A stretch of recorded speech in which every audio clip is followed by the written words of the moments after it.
আজকের খেলা আছে Sunrisers Hyderabad versus Mumbai Indians. আর এই দুটো টিমে যে ক্যাপ্টেন আছেন, সানরাইজার্স হায়দ্রাবাদের ক্যাপ্টেন আছেন প্যাট কামিন্স, আর মুম্বাই ইন্ডিয়ান্সের ক্যাপ্টেন আছেন হার্দিক পান্ডিয়া। তাহলে আমি যখন আমার অ্যানালিসিস আর ক্যালকুলেশনসটা পড়লাম, তখন আমি দেখলাম যে হার্দিক পান্ডিয়া লিড করছেন দুটো প্যারামিটার্সে, আর যে প্যাট কামিন্স আছেন উনি লিড করছেন চারটে প্যারামিটার্সে।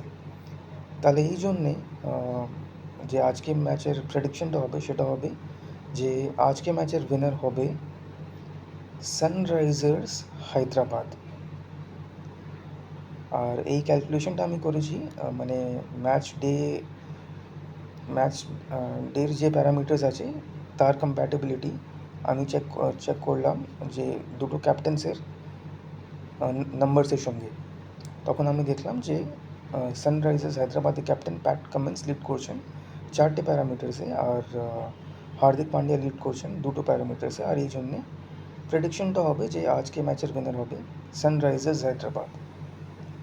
তাহলে আপনি সঙ্গে থাকুন, আর আপনার অনেক অনেক ধন্যবাদ।